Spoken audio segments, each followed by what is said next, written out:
Je s'appelle Grut à tous, ici Gwen et aujourd'hui on se retrouve pour parler des séries qui sont sorties cette année. Du coup j'en ai vu 15, donc je vais faire un flop 5. 5 films voilà, qui étaient ni trop mauvais pour être dans des flops, ni trop bons pour être dans un top, et mon top 5 films. Avant de commencer, je tiens à préciser que ce ne sont que mes appréciations personnelles, voilà, ça n'a rien à voir avec la qualité propre de la série, même si forcément je vais en parler, et ce n'est que mon avis, voilà, vous pouvez avoir un avis différent, vous pouvez en discuter dans les commentaires, c'est là pour ça, dans le respect, toujours. Et voilà, donc commençons avec le flop. Flop 5, Stranger Things. William, tu vas m'aider.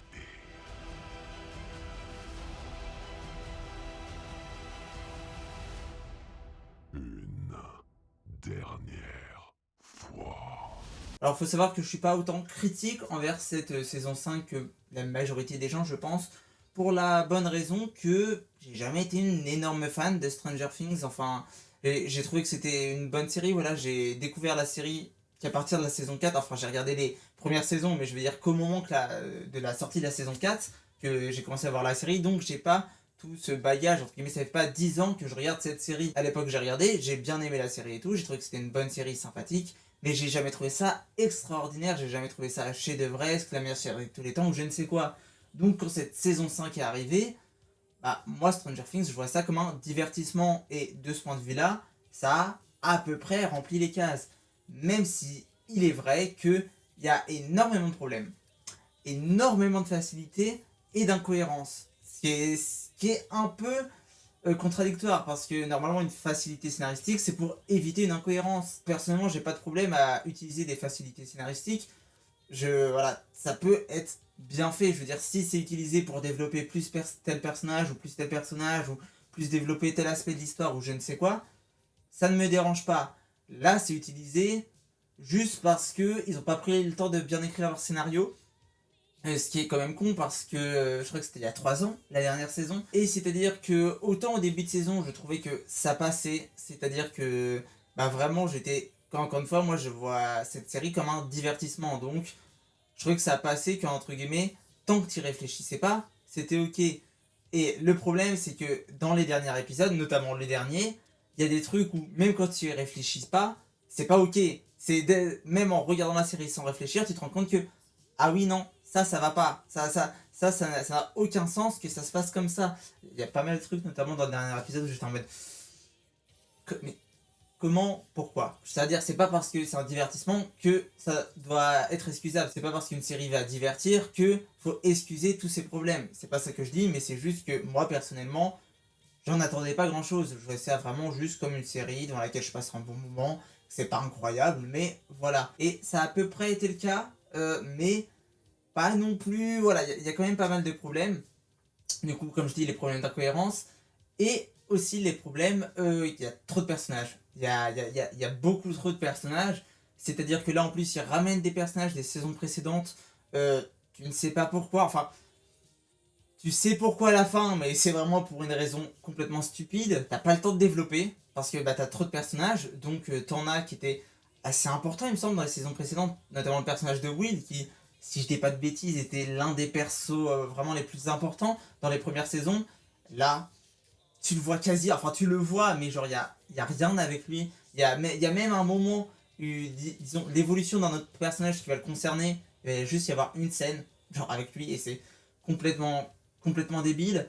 Et voilà, il sert vraiment à rien. Je veux dire, par exemple, le personnage de Joyce, pareil, va pas avoir beaucoup de développement, mais elle a une présence en fait. Elle va être là, elle va servir les autres personnages et tout. Là, lui, Will, il sert à rien. Et pareil pour le personnage de Lucas, même si il y a un peu sa relation avec Max, mais vraiment un tout petit peu. Et voilà, le problème, c'est que globalement, tu as plein de personnages qui vont pas être exploités.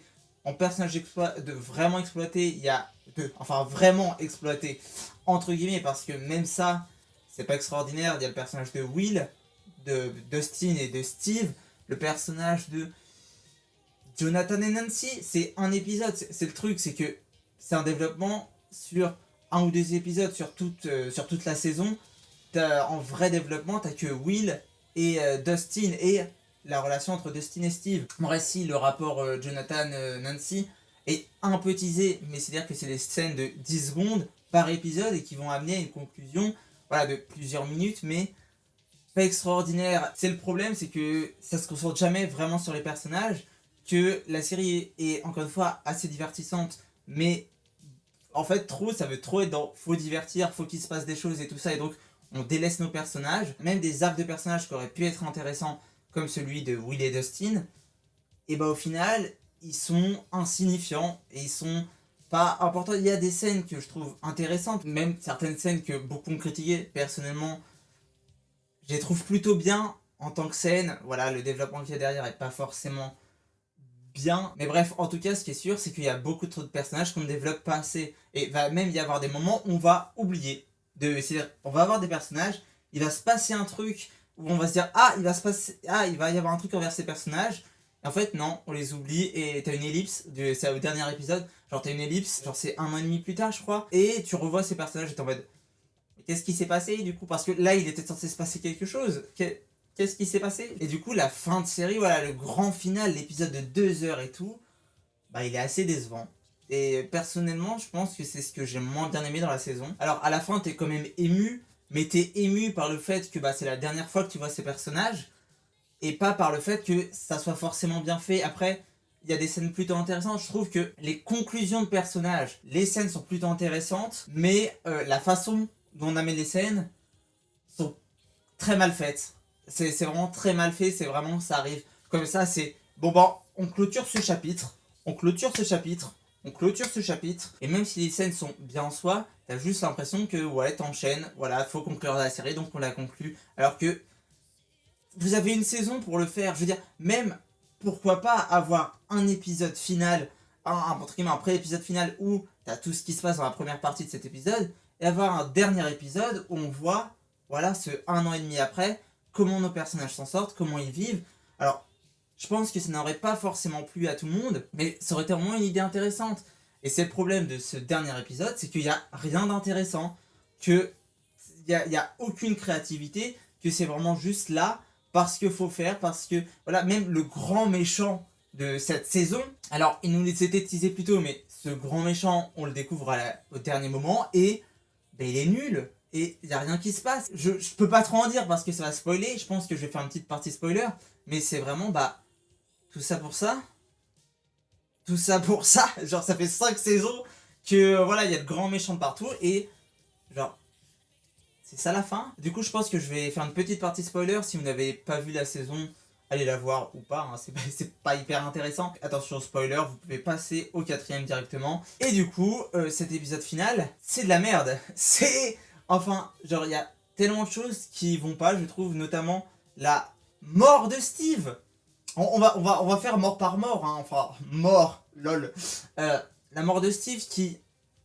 Genre, il y a rien, genre c'est juste un écran noir, mais des plus basiques, ça n'a aucun intérêt. Au moins, s'ils avaient mis une scène, genre ça aurait pu être quelque chose d'intéressant, on voit Steve tomber, on est en mode... Quoi, non, Steve, et pas, ça coupe avec une autre scène qui...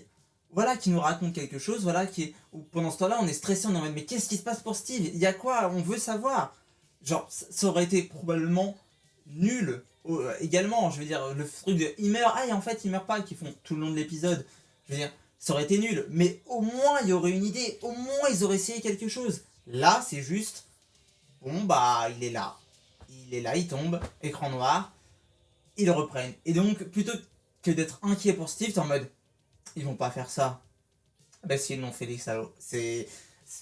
Je comprends pas. Vraiment, genre, je comprends pas comment ils ont pu se dire c'est une bonne idée de faire ça. Même le truc cliché de il tombe, il croit qu'il va tomber. En fait, je sais pas, il relève les yeux, il voit que t'as Jonathan qui le tient. Qui est d'ailleurs quelque chose d'intéressant que ce soit Jonathan qui lui sauve la vie. Mais, genre, ça aurait été mis. Genre là, l'écran noir, je ne comprends pas. Pour moi, vraiment, l'énorme problème, c'est bah, ce méchant. Ils le battent tellement facilement. Genre, ils le battent. Voilà, que ça soit le gros monstre là, je sais plus comment il l'appelle, mais on s'en fout. Genre, c'est. Ils le battent tellement facilement, et même Vecna, le grand méchant de la série, meurt empalé en faisant. Et je veux dire, qu'il se fasse décapiter par Joyce, je trouve ça intéressant dans le symbole, voilà, parce que bah elle a pas mal souffert avec son fils, voilà, qui souffre et tout ça en tant que mère, ça doit être affreux. Donc je trouve ça intéressant que c'est elle, entre guillemets, celle qu'on imagine le moins, qui arrive et qui le décapite. Mais le voir, lui, empaler et être en train d'agoniser. Putain, c'est le méchant qu'on utilise depuis le début. C'est le méchant terrifiant de la saison 4. C'est le méchant que vous avez essayé de rendre terrifiant cette saison, qui ne marche pas. Mais, genre, ne le faites pas agoniser comme ça. Voilà, et surtout, tout le long de la saison, le truc avec Will, c'est qu'il est lié avec Vecna. Et on le voit notamment dans ce dernier épisode, au moment où, dans le souvenir de Vecna, du coup de Henry, il se fait tirer dans la main. T'as du coup lui, enfant dans son souvenir, qui a mal à sa main. Lui-même, adulte, qui revoit ce souvenir, qui a mal à la main. Et Will, qui a mal à sa main. Et plus tard, j'ai eu un espoir. Et je ne sais pas pourquoi j'ai eu cet espoir. Parce que tout l'épisode est nul à chier. Mais j'ai eu un espoir au moment où ils détruisent Vecna et tout, de me dire... Mais du coup, qu'est-ce qui se passe pour Will? Parce que au moment où il frappe Vecna, Will, il est c'est le ressentir, ça. Et donc, je me suis dit, ah mais attends, ça se trouve, à un moment, ils vont genre buter Vecna. Il va arriver tout content, il va arriver et ils vont voir genre Joyce en train de pleurer sur le cadavre de Will. Vous imaginez à quel point ça aurait été génial d'avoir ça, d'avoir voilà, d'avoir cette scène où on se réjouit, ils ont enfin gagné, et d'un coup, paf, leur meilleur ami est mort et il y a sa mère qui pleure sur son cadavre. Ça aurait été extraordinaire. Mais non, c'est juste Will qui arrive, il a rien eu. Pourquoi, on sait pas. Encore une fois, c'est le truc d'une facilité scénaristique. Alors, ils auraient pu faire, oui, bah c'est juste, voilà, il s'est libéré de Vecna, ou je sais pas, ils auraient pu trouver un truc à la con comme ça aurait été une facilité scénaristique pour, entre guillemets, après plus se concentrer sur, voilà, la fin de nos personnages. T'aurais pu l'accepter, même si ça aurait été trop gros, mais ça aurait pu être ok, mais là, ils expliquent même pas, c'est juste, bah, il est lié, mais en fait, il est plus lié, on sait pas comment, on oublie, et c'est pour ça, c'est vraiment le truc qui m'a fait sortir de la série, c'est que ça ne marche pas en tant que divertissement. Là c'est juste débile pour être débile. C'est juste, ça ne se tient pas. Enfin, il y a plein de choses qui se tiennent pas, mais genre, t'as pas besoin de réfléchir. Ça ne se tient pas, tu vois le truc. Tu te dis, c'est pas possible. Et à partir du moment où tu te dis ça, tu sors de la série. Et puis, même au final de la réelle morte de Kali, bah tu t'en fous. Et même Eleven, t'as le truc, le débat de ah oui, c'est bien d'instaurer le débat, d'instaurer un doute de est-ce qu'elle est vraiment morte ou non.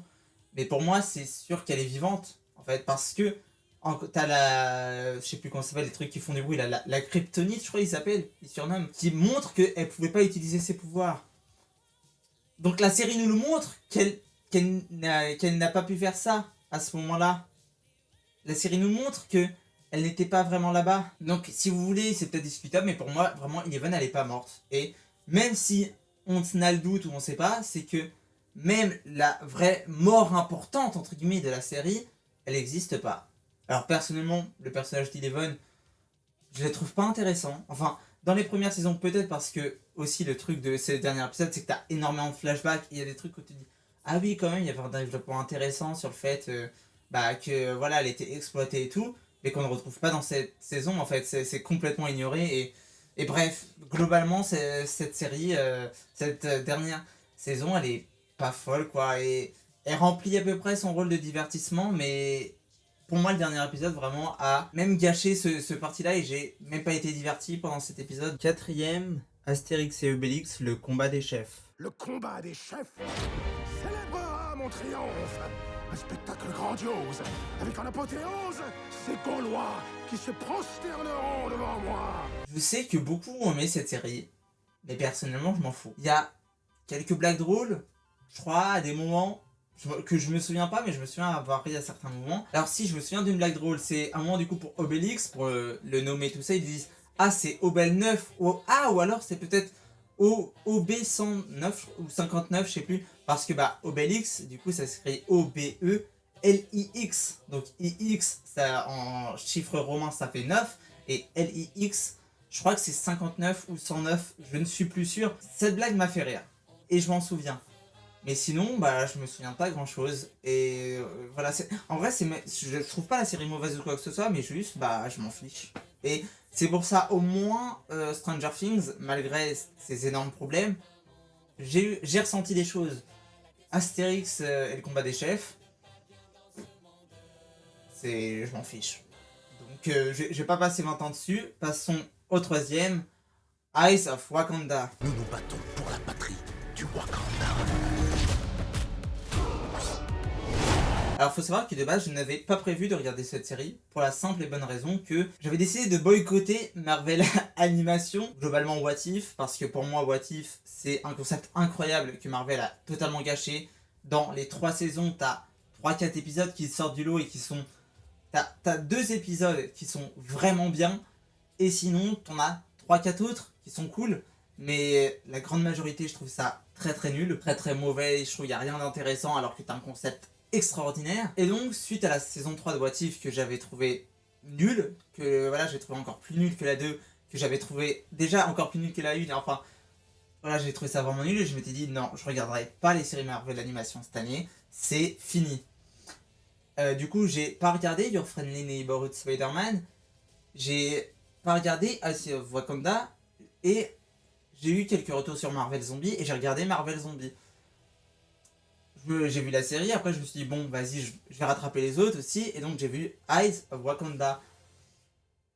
Et c'était nul, vraiment je trouvais pas ça intéressant, je trouvais pas ça attachant, l'animation est toujours aussi moche, c'est-à-dire que t'as un mélange de 3D et 2D qui ne rend pas bien parce que c'est hyper lisse, c'est hyper lisse, ça fait pas fini en fait. Et voilà, alors à l'exception près que dans Eyes of Wakanda il y a 2-3 plans paysages qui sont assez beaux. Voilà, je me souviens à 2-3 moments où il y a vraiment des endroits où je me suis dit ah là c'est beau, mais globalement ça marche pas du tout. C'est vraiment le Spider-Verse du pauvre qui mais vraiment c'est passé par 5 sites de fast fashion pour être aussi pauvre visuellement. Les histoires je m'en rappelle pas, je me souviens à peu près de l'histoire qui se passe en Grèce. Il me semble que c'est avec Achille comme héros grec où ils sont amis et tout. Et encore, je suis même pas sûr. À peu près de cette histoire, mais sinon, ouais, je me souviens pas. Et encore une fois, c'est un concept qui aurait pu être intéressant. Ça aurait pu, mais ça ne l'est pas. Et voilà, c'est une série qui m'a vraiment pas marqué. Je me suis pas mal ennuyé devant. Il n'y a pas grand chose d'intéressant. Voilà, c'est comme What If, quoi. En un peu mieux quand même, mais voilà. Et du coup, c'est pas la seule série Marvel Animation du flop, parce que continuons avec le deuxième, Marvel Zombie.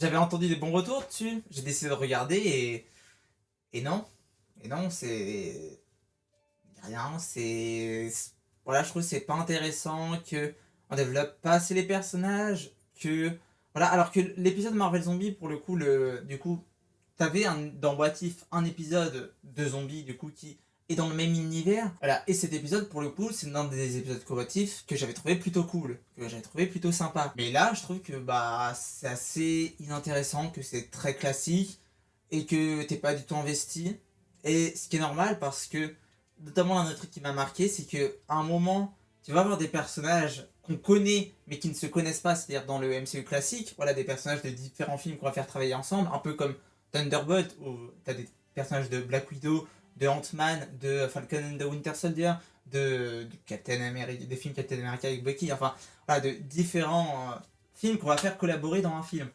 Là t'as un peu cette idée là de reprendre des personnages de plusieurs films, on les fait collaborer ensemble, et du coup tu vas avoir des personnages voilà, qui vont collaborer, qui vont être ensemble pendant 10 ou 5 ans, je ne sais plus, et où du coup t'es censé, tu vois, ils sont censés avoir des liens quand même, et pourtant quand l'un de ces personnages va mourir, les autres s'en foutront, genre on verra pas leur réaction, et t'es en mode ils sont censés être amis, donc si eux ne sont pas investis dans leur mort, comment vous voulez que nous on le soit? C'est voilà, et même globalement j'ai trouvé ça assez inintéressant, toujours aussi moche, et contrairement à Eyes of Wakanda, là il n'y a pas de plan intéressant, il n'y a pas de beaux paysages ou quoi que ce soit, c'est juste l'animation 2D 3D classique de What If qui est moche, que j'aime vraiment pas, qui est très laid. Voilà, la fin est intéressante dans l'idée, mais bon, si on juge qu'une série par rapport à la fin, ça vaut pas le coup, enfin voilà, c'est surtout qu'il y aura sûrement pas de suite. Après je sais pas, parce que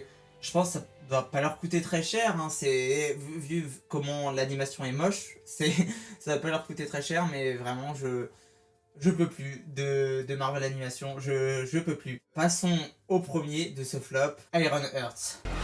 Tu sais que dalle à propos de ce mec. Tu pourrais finir en prison ou te faire tuer. T'as pas conscience de l'ampleur de la situation. Alors, je vais faire assez court. Si vous voulez, il y a une vidéo sur la chaîne qui est disponible de ma critique de Ironheart. Il n'y a rien d'intéressant en fait. Voilà, globalement, là, les 3 séries Marvel, il n'y a rien d'intéressant. En vrai, c'est pas des séries que je déteste. C'est juste que ça propose rien. Ça existe pour exister. Tu sais pas pourquoi c'est là. Et Ironheart, ouais, pour moi, il y a mon plus gros reproche à la série, c'est le côté, t'as un côté qui a été beaucoup critiqué parce que ça critique Iron Man. Oh là, faut pas toucher à Tony Stark, attention. Mais ce côté-là, je trouve plutôt intéressant dans l'idée. C'est-à-dire que dire que voilà, Tony Stark il s'en est sorti aussi parce que, entre guillemets, il a eu il a eu des parents qui étaient bien placés, il a pu aller dans de bonnes écoles et tout, pu développer son intelligence entre guillemets, et ensuite il avait l'argent pour pouvoir se faire des armures et tout. Et elle, elle est pauvre, elle a dû se battre pour arriver au MIT. Oh, je crois que c'est au MIT. Voilà, pour ensuite pouvoir faire ses armures, elle a dû se battre et tout. Mais ça, on nous le dit. On le voit pas. À aucun moment dans la série, on la voit. C'est-à-dire que les seuls moments où on va la voir faire ses armures, c'est soit grâce au matériel du MIT, soit grâce au matériel d'un autre. Donc, en fait, c'est comme Tony Stark. Elle est aidée par... Du coup, c'est pas son argent, c'est l'argent d'autres personnes, mais elle est aidée par l'argent. Donc, votre critique, elle marche pas. Et surtout que tu veux nous faire un personnage qui est en rupture avec Tony Stark, etc. Ce que je trouve personnellement plutôt intéressant parce que je suis pas une grande fan de Tony Stark. Et c'est le même personnage que Tony Stark. Genre, c'est quasi vraiment le même... Alors, il y a des différences, mais c'est principalement le même personnage. Dans l'arrogance de se croire que c'est la meilleure, et en même temps, c'est un peu la meilleure, et elle le sait, mais elle l'assume et tout ça, elle se pavane un peu et tout. Dans la répartie aussi, elle va en avoir aussi un peu et tout. Tu ne peux pas nous dire que ouais non, Tony Stark il est trop naze, voilà moi je l'emmerde, en étant comme lui. Pour moi c'est ça le vrai problème de la série, c'est que en fait ils ont juste fait un Iron Man bis et pas un Ironheart. Après je connais pas les comics, peut-être elle est déjà comme ça dans les comics, mais personnellement je trouve pas ça intéressant. Et même au-delà de ça dans la série, que ça soit les méchants, voilà, les personnages secondaires, je trouve pas ça intéressant. Et voilà, même une thématique qui pourrait être intéressante par rapport à sa meilleure amie et tout, ça ne l'est pas. Ça ne l'est pas. Ça ne l'est qu'à un seul moment, c'est à la fin. J'aime plutôt bien la fin parce que je trouve que ça apporte quelque chose d'étonnant. C'est-à-dire que là où tout série ou film classique de super-héros aurait fait le choix inverse, elle a choisi ça. Et je trouve que c'est quelque chose de très intéressant pour une potentielle suite, que ça soit dans sa série ou dans un film ou je ne sais quoi, voilà, dans son développement de personnage. Mais le problème, c'est que vu que la série est nulle, que personne l'a aimée, qu'elle n'a pas marché du tout, parce que aussi accessoirement Marvel l'a pas du tout mise en avant, il n'y aura probablement pas de suite. C'est le problème de Marvel ces dernières années, c'est que t'as plein de choses intéressantes qui peuvent être introduites, mais ils s'en servent pas. Ils vont probablement tout boucler dans Doomsday Secret Wars de façon très mauvaise, mais c'est dommage parce que pour le coup ça je trouve que c'est plutôt intéressant. Encore une fois ça sauve pas la série, c'est pas une fin qui va sauver une série. Globalement ouais c'est assez ennuyant et Marvel cette année ça a été assez médiocre. Et en parlant de Marvel on va du coup sortir des flops et parler voilà, des séries qui méritaient ni d'être dans mes flops ni d'être dans mes tops, en commençant par Daredevil Born Again. Ouais, j'ai également appris.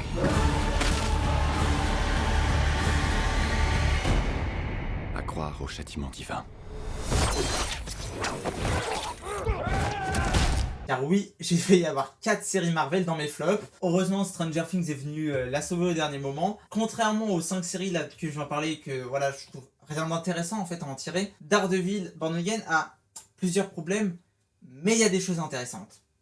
Il y a des choses intéressantes à tirer de cette série. Il y a de bonnes idées, de mauvaises aussi. Principalement, mon problème avec la série, c'est que ça fait vraiment copier de la série Daredevil mal fait. Ça fait vraiment, on essaye de faire pareil, mais on n'y arrive pas. Et notamment dans les scènes de combat, même la scène d'intro qui est celle qui reprend le mieux, entre guillemets, la mise en scène, entre guillemets, qu'il y a dans les Daredevil, voilà, qui est, je sais pas si c'est en plan séquence, mais en tout cas, t'as pas mal de plans longs, ça c'est sûr, et voilà, où tu vas bien tout voir, tous les mouvements, tous les trucs, et où tu vas sentir les coups, où tu vas avoir mal pour eux, etc.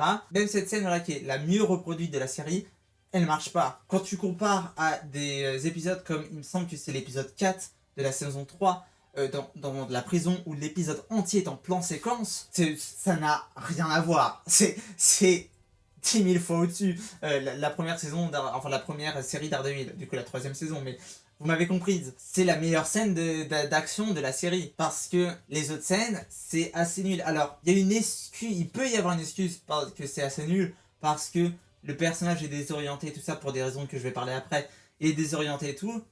Mais non, c'est juste nul, parce que pour le coup, il y a une scène où il va être désorienté pour certaines raisons, et pour le coup, là, il y a une mise en scène intéressante, où vraiment, on voit qu'il est désorienté. Les autres scènes, c'est juste parce que ils y ont pas réfléchi, ils ont fait ça à l'arrache, et que du coup, t'as rien, quoi, t'as rien, c'est juste filmé. Et bah, c'est bien loin de Daredevil, c'est bien loin de la série originale. Et pour le coup, un truc qui est assez intéressant, c'est que Daredevil n'est pas présent au début de la série. Enfin, Daredevil, Matt Murdock est présent, mais Daredevil, et bah, pour une raison que d'ailleurs je trouve géniale, que j'étais choqué que ça arrive, enfin je m'y attendais vraiment pas, et je trouve que c'est un très bon risque, et ça je trouve ça intéressant.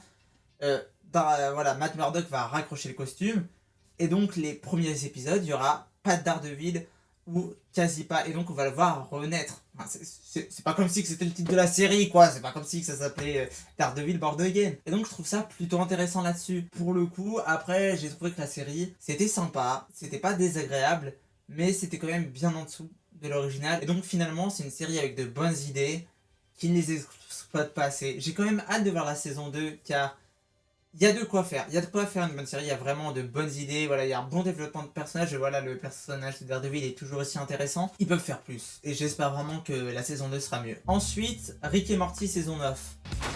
The best high concept sci-fi rigmarole in the universe is back.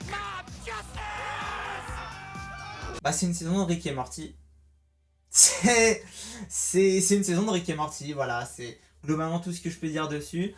C'est, voilà, j'aime beaucoup Dan Harmon. Du coup, Dan Harmon, c'est, là, enfin maintenant, c'est le showrunner de la série, parce que, bah du coup, avant, ils étaient 2 showrunners, et le deuxième a été accusé d'agression sexuelle, ou d'harcèlement, et il me semble que c'est agression, donc, bah forcément, il a dégagé. Mais donc, Dan Harmon, du coup, il a réalisé Rick et Morty, il a réalisé Community. Enfin, réalisé, showrunner. Du coup, il était showrunner sur Community, qui est ma série préférée. J'adore Community. Il y a énormément de problèmes dans la série, notamment cette saison 4, mais j'adore Community, et voilà, c'est une série que j'adore, que faut que je revoie. Je veux la revoir, je ne sais comment, voilà, faut que j'arrive à me trouver du temps pour la revoir, mais j'adore cette série, je la trouve vraiment génialissime, et voilà, donc j'aime le travail de Dan Harmon. Et j'aime bien Rick et Morty.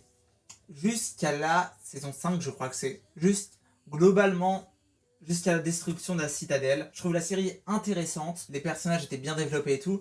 À partir de cette saison 5, j'aime bien, mais c'est tout. C'est-à-dire que, bah, c'est intéressant, c'est intéressant, ça divertit, c'est plutôt drôle, mais c'est tout, quoi. Les personnages derrière, c'est pas énormément de développement, c'est pas plus que ça, et c'est pour ça qu'entre la saison 9, la saison 8, la saison 7, la saison 6, je vois pas de différence, enfin c'est juste dans la continuité. Et voilà, donc Rick et Morty, c'est une série que je trouve toujours cool à regarder, mais bah aujourd'hui j'avoue que c'est plus un petit divertissement plutôt qu'une vraie série intéressante qui apporte des choses, des choses bien écrites, des choses bien faites, et je trouve ça dommage. Mais après je continuerai à regarder parce que bah, je suis une connasse, voilà. Cette saison 9 est une saison de Rick et Morty, c'est tout ce que j'ai à dire. Ensuite, Squid Game saison 3. 456번.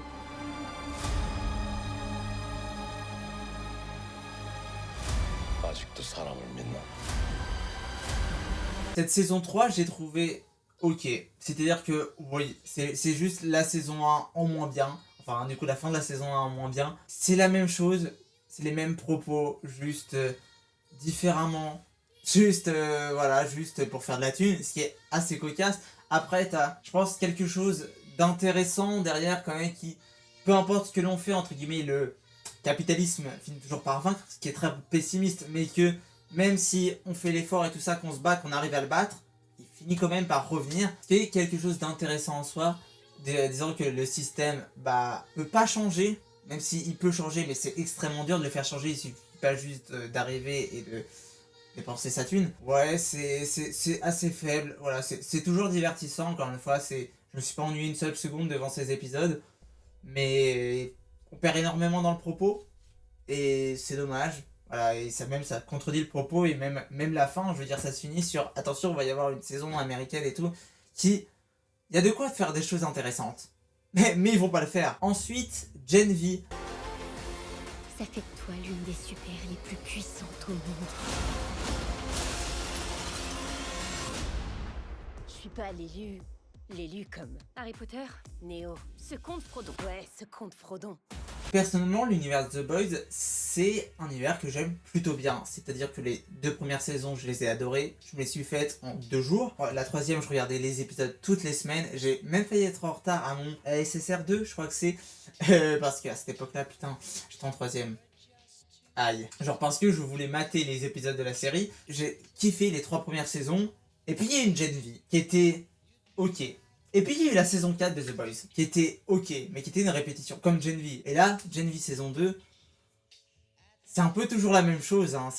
Voilà, ça se répète beaucoup. Après, je trouve qu'il y a des développements de personnages assez intéressants. Personnellement, voilà, je les trouve assez attachants. J'aime bien aussi le développement de la mort, parce que l'acteur, je ne sais plus comment il s'appelle, mais il me semble que c'est Henry, le personnage. L'acteur est malheureusement décédé.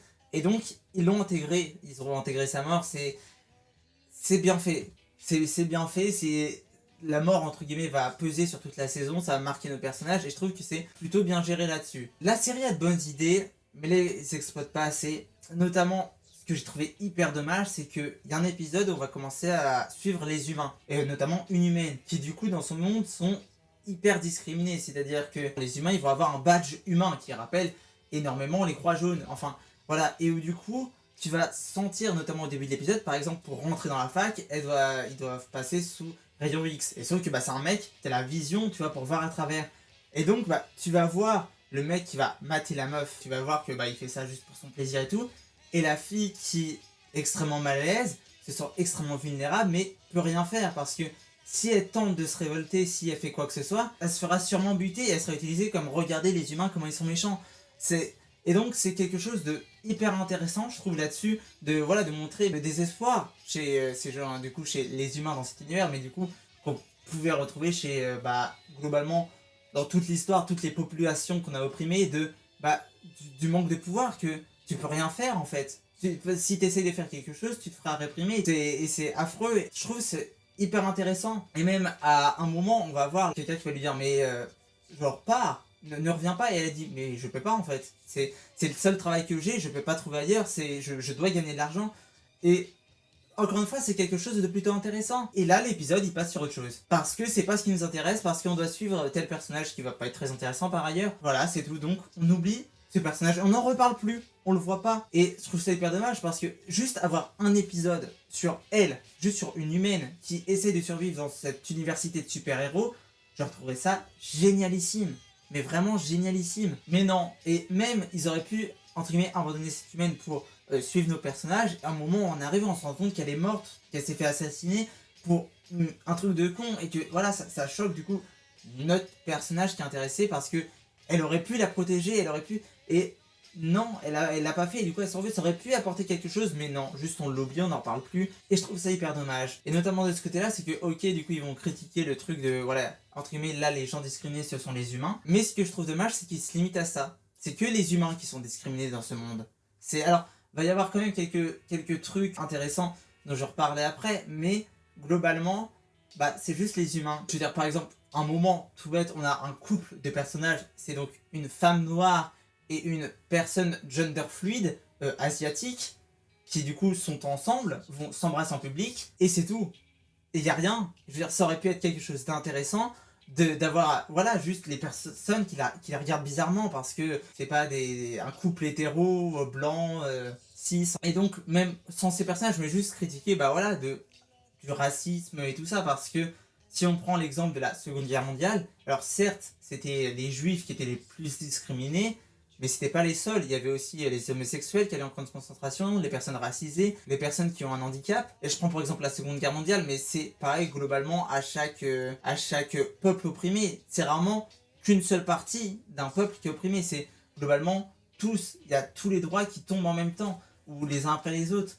Mais et on le voit encore aujourd'hui, hein, je veux dire, avec les États-Unis. Alors certes, le cheval de bataille de Trump, ce sont les immigrés, mais en vérité, derrière, ceux qui en perdent, ce sont les immigrés, les personnes LGBT, les femmes, les personnes pauvres. Et du coup, je trouve ça hyper dommage que la série n'en parle pas. Que voilà, qu'il n'y a pas ça dans la série, c'est juste les humains ils sont méchants. Et qu'il n'y ait pas de racisme. Enfin, il va y avoir quelques trucs intéressants, je pense notamment au personnage de Jordan, qui du coup est gender fluide, et elle va devoir faire un discours qui a été écrit par quelqu'un de la com, etc. Et du coup, le discours, c'est en mode oui, voilà, je suis trans, je suis fier d'être trans et tout. Et elle a fait non, mais je suis pas trans, je suis non-binaire et tout. Et elles font oui, mais non, mais c'est pas important, les gens ils s'identifient mieux à ça, faut que tu dises que t'es ça et tout. Et elle fait bah non, genre, c'est pas moi, c'est pas vrai. Ils font oui, tu fais comme ça, sinon globalement tu dégages. C'est intéressant, voilà, de montrer que même quand ils acceptent, entre guillemets, même quand la société accepte les gens différents, ils les acceptent pas totalement, ils se raccrochent quand même à quelque chose de plus commun, même si cette chose est déjà hors du socle commun de ce qui est l'acceptable ou non. Ok, c'est intéressant, ok, mais c'est un détail. Et ça aurait été bien d'avoir plein de détails qui nourrissent cet univers, ce qui n'est pas le cas. Alors ça fait un moment que je critique la série, mais en vrai je l'aime bien. Les personnages sont intéressants, les scènes d'action sont plutôt bien, certains pouvoirs sont bien utilisés. Le méchant aussi je trouve assez intéressant, même si ils auraient pu plus l'exploiter, même si il y a des choses où quand il repense, tu fais ah ok, donc c'était pour ça qu'il faisait ça. Et je trouve que des choses qui marchent vachement bien. Globalement, je trouve que c'est sympa, c'est mieux que la saison 1. Il y a quand même plein de problèmes et l'univers de The Boys a énormément perdu. Du coup, dernière série avant de passer au top, Adolescence.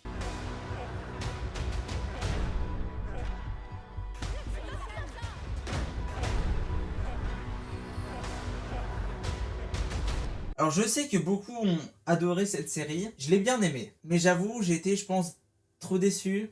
J'en avais peut-être trop entendu parler, et notamment j'avais beaucoup entendu parler du fait que ça a critiqué tous les trucs de masculinité toxique, etc., notamment en ligne, et finalement c'est pas si présent que ça. Alors oui, il y a des choses, notamment par rapport à son père, où ils vont parler des réseaux, etc., mais je trouve ça moins intéressant que à quoi je m'attendais. Voilà, c'est quand même bien fait, voilà, notamment les plans séquences, ils sont assez bien, ils te plongent bien dans ces moments. En fait, du coup, ça va être 4 épisodes, je crois. Du coup, ça va être 4 moments différents, que ce soit pour la famille, pour les policiers, pour quoi que ce soit. Et ça te plonge bien dedans. J'en attendais trop.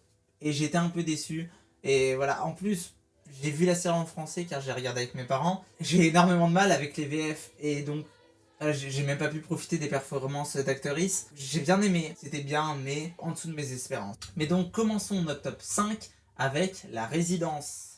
J'essaye de résoudre un meurtre et le directeur du FBI, le président des États-Unis et Kylie Minogue me lâchent pas d'une semaine.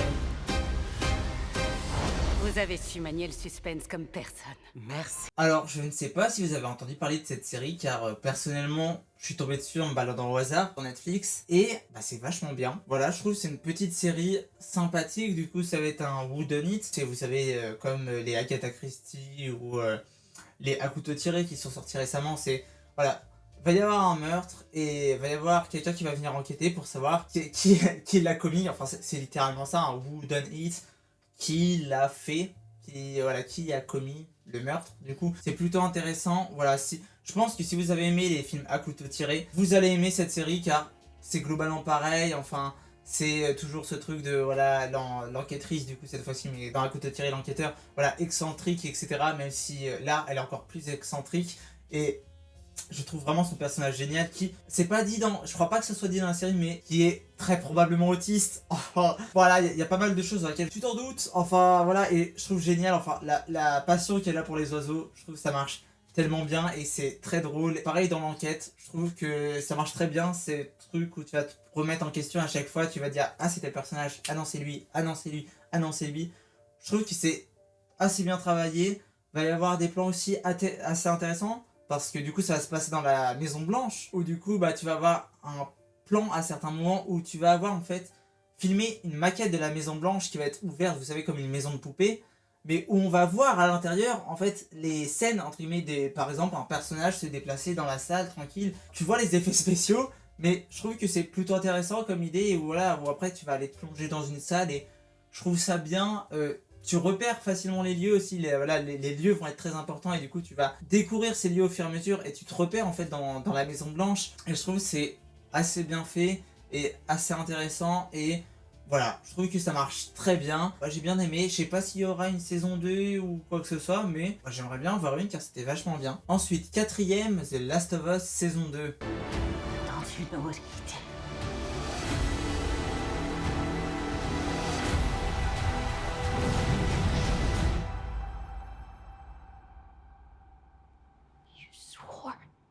Écoutez, je comprends pas. Je comprends pas pourquoi tant de gens ont critiqué cette saison 2. Alors certes, oui, la saison 1 reste meilleure, mais cette saison 2 est très bien. C'est très différent de la saison 1, mais je trouve que ça marche très bien, que les personnages sont toujours aussi attachants, que voilà, il y a toujours une tension dans cette série, que continue son propos de manière différente, notamment la scène qui a marqué cette saison. Il faut savoir que moi j'ai pas du tout joué au jeu de base et que j'ai évité au mieux les spoilers, mais un jour je regardais une vidéo de Reg le Gorilla et il a spoilé dans la vidéo, donc je savais qu'elle allait arriver et pourtant quand c'est arrivé j'étais quand même surprise, j'étais quand même choqué. Voilà, je trouve que la scène marche extrêmement bien, que c'est vachement bien fait, du coup il me semble que c'est bien tiré des jeux vidéo. Je trouve ça hyper intéressant pour le choix narratif en fait de faire ça et ou après pour l'évolution de nos personnages, et je trouve ça vachement bien fait. Alors si je peux faire quelques reproches, c'est que à certains moments ça se perd.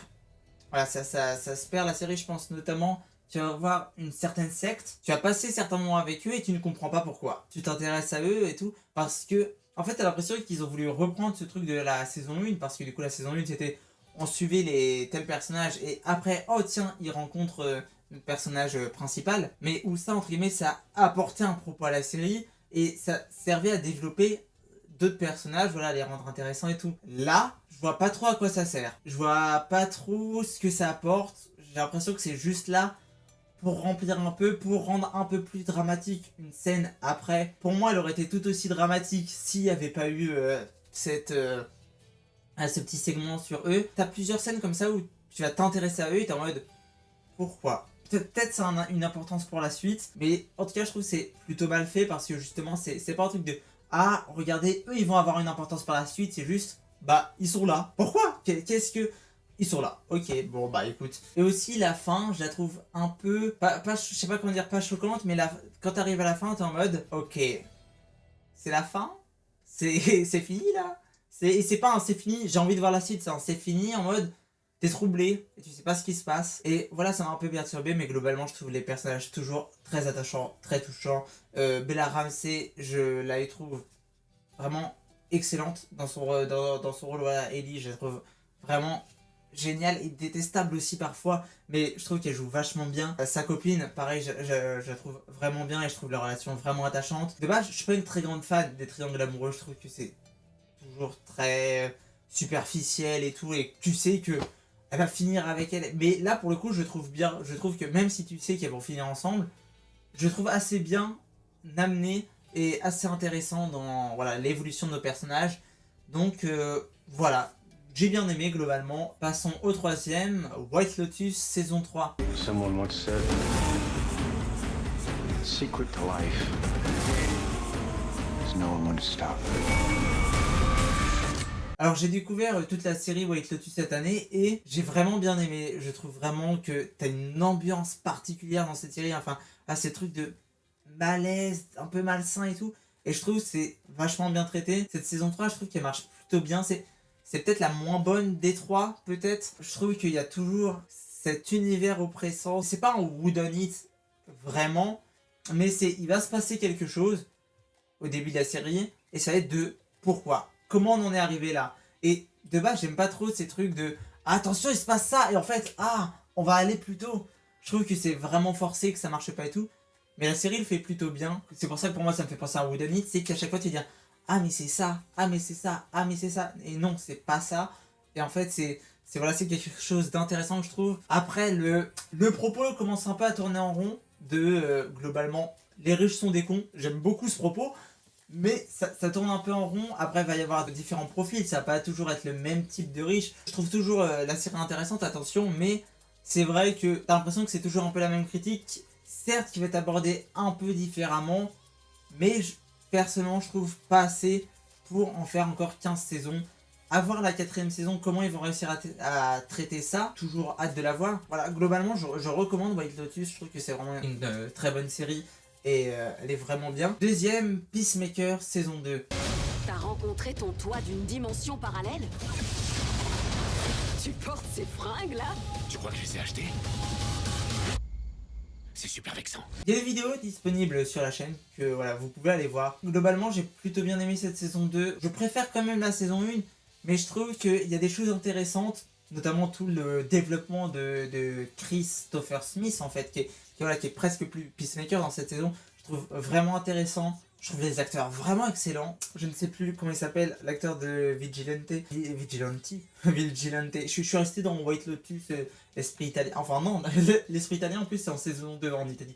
Mais bref, bon, il a une scène où je trouve vraiment génial. Enfin, le personnage de Vigilante, je l'aime vraiment beaucoup parce que il est complètement con, complètement affreux, complètement antipathique. Et pourtant, il est adorable. Et c'est ce que je disais dans ma vidéo sur Peacemaker. Personnellement, je m'y reconnais pas mal parce que du coup, je suis autiste. Et notamment, chez les autistes, t'as toujours ce truc par rapport à l'empathie où, pour les personnes extérieures, on a l'impression qu'on n'a pas d'empathie ou quoi que ce soit, mais c'est juste qu'on a une empathie différente. Enfin, et c'est même pas que par rapport à l'empathie, c'est globalement tout notre fonctionnement. C'est pas qu'on n'a pas telle ou telle émotion, c'est juste qu'on fonctionne différemment.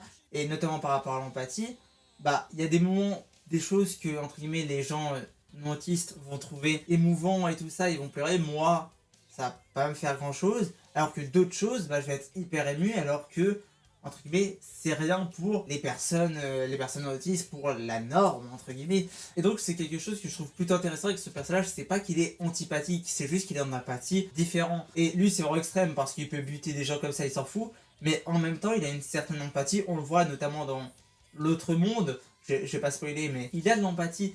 Et donc je le trouve intéressant dans son personnage, voilà. Et globalement c'est à peu près pareil pour tous les personnages, même s'ils sont moins intéressants que la saison 1. Mais bref, je trouve cette saison 2 vraiment bien. Si vous voulez avoir plus de détails, allez voir ma critique là, je ne sais jamais. Passons au numéro 1, Your Friendly Neighborhood Spider-Man. So, you're Spider-Man. With my help, you'll achieve greatness. Oh man, this suit's incredible! If you ever need another butt kicking, just look for your friendly neighborhood Spider-Man. Je sais que j'ai énormément critiqué Marvel Animation dans cet épisode. Ça peut paraître étonnant de voir du coup quelque chose de Marvel Animation en top 1 et surtout quelque chose d'aussi moche. Comme je dis, Marvel Animation c'est moche, mais Your Friendly Neighborhood Spider-Man c'est très très laid.